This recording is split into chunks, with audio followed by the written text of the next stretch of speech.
Alright, so if you've seen the other videos in the order that they're sort of intended to be watched in, you would have noticed that most of my other videos are in a sort of PowerPoint presentation in front of the class style of video.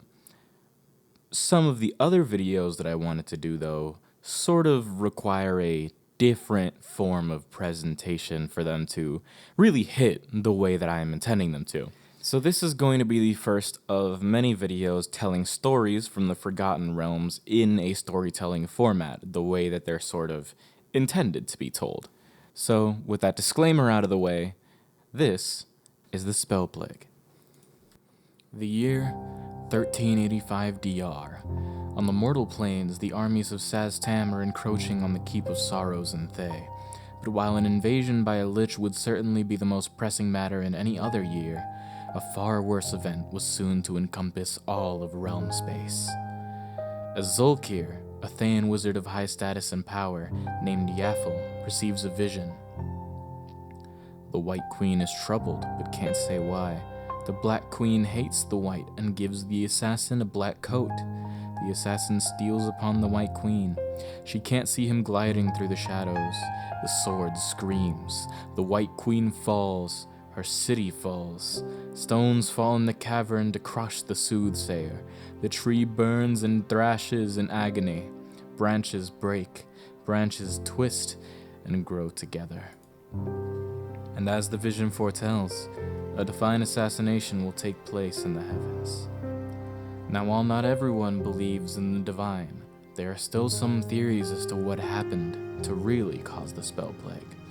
The most widely popular accepted theory about the origins of the Spellplague was that this calamity was caused by the death of Mystra, the goddess of magic. For eons, magic had been bound within Mystra's weave, the universal structure of arcane forces, and her death tore the weave apart and unleashed the raw magic contained within it, creating the cataclysm later known as the Spellplague. Other scholars, however, didn't consider this to be a logical explanation. Historically, two earlier incarnations of Mystra had died before, only to be reborn, and the weave maintained its hold over the power of magic for the duration of her deaths. In these scholars' views, the truth would never be fully known to mortals, and perhaps not even to the gods. Around 1396 DR, the sentient construct Cynosure theorized that the escape of an entity named Traitor from its confinement in the dungeons of Stardeep around the same time Mystra was murdered may have also influenced the Spellplague's virulent onslaught. Around 1479 DR, scholars and sages who studied the Chasm of Neverwinter, such as Razad, believed the aboleths of the abolithic sovereignty may have been the actual creators of the Spellplague, although there was no definitive proof. And while these theories may be acceptable to mortal men, we know what really happened. Shar, the goddess of darkness, provides Cyric, the god of trickery, the means to murder Mystra, the goddess of magic, which has unforeseen consequences for all of the gods. Mystra's death caused the weave to collapse, and without the weave, the shadow weave, its direct counterpart, was unable to be maintained and collapsed as well. The breakdown of the weave was felt by all wizards across Faerun. The corrupted madness of Cyric defiled what arcane forces remained from the dissolution of the weave, resulting in a new magical source of defiling arcane energy in the form of blue flames that destroyed Dwemerheart and continued to spread across the multiverse. Anything that came into contact with this Spellplague risked being destroyed or warped by its energies. Creatures and individuals risked becoming plague-changed, which entailed massive physical mutations and often a complete loss of sanity, and sometimes bestowed the creature or individual with terrible powers. Those who came into contact with weaker versions of the Spellplague were sometimes lucky enough to escape with only a spell scar, which could also bestow potent magical abilities. Physical places could also be horribly warped by the Spellplague, becoming a changeland. The Spellplague manifested initially in Toril as a storm of blue flames in the Mare jungles west of Halrua, and quickly grew to a massive size. Halruan wizards, having divined the death of Mystra and the destruction of the weave, were able to use the energy of the blue fire to save most of their kingdom by shifting it into another world, Abeir. However, The remaining Halruan lands in Toril were laid to waste due to the heavy wild magic activity in the area, in such a catastrophic way that the expansion was felt as far as Waterdeep. Sespec, the Golden Plains, and the Naga lands were also affected, and those lands were transformed into an unpredictable and surreal place, dubbed the Plague-Rot Lands.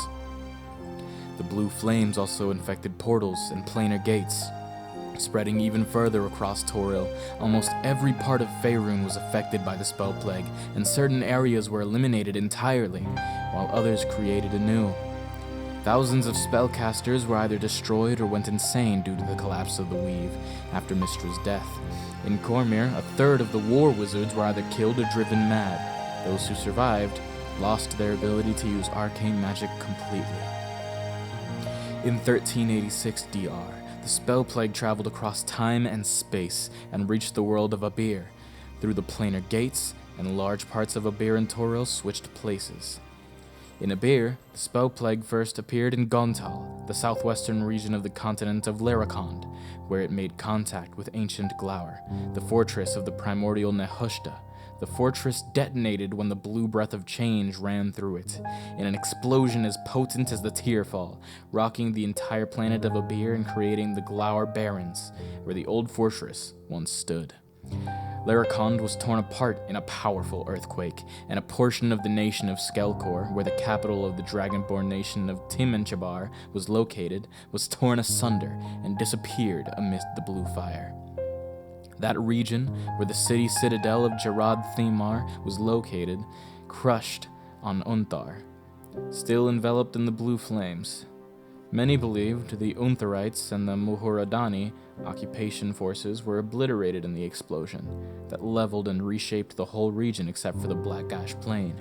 But actually, Unthar was instead transported to the world of Abir, to the lands of Shir, the equivalent continent of Faerun in Abir.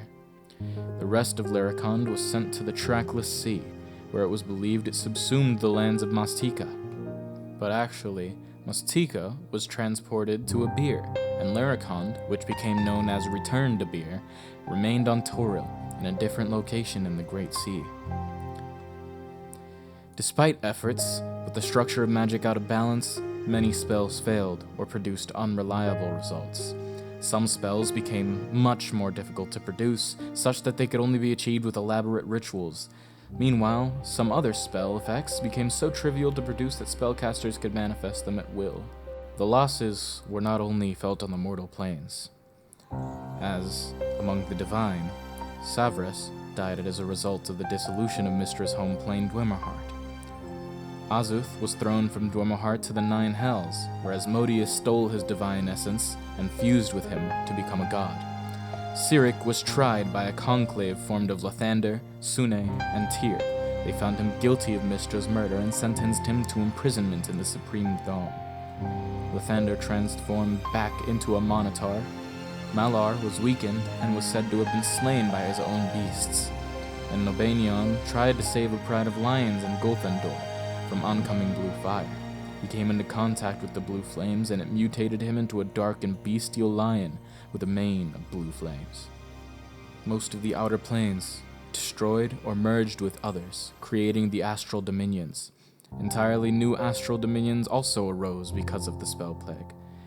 Dwemerheart itself was dissolved. The Spellplague pulled back the Feywild into Toril's proximity, reopening the paths between the two planes. And of course, one of the most terrifying events was the destruction of the World Tree. The planes had no longer resembled this model and had reshaped into the newly created Axis model, with the prime material plane now sandwiched in between the newly created Astral Sea and the newly demonic Elemental Chaos. Shar also took advantage of this and merged the Plane of Shadow with the negative energy plane, leading to the creation of the Shadowfell, which now touches all parts of Toril. And now Toril functions as a fulcrum. From the top, the Astral Sea, inhabited by gods and devils, and from the bottom, the Elemental Chaos, inhabited by demons and elementals. To the left, the Shadowfell, inhabited by Shar and her mischievous children, and to the right, the Feywild, inhabited by Queen Titania, the Seelie and Unseelie courts, and their equally chaotic children. The planes have not seen an event as dangerous as the Spellplague occur in many years, but as the gods continue scheming, who knows when something may happen again.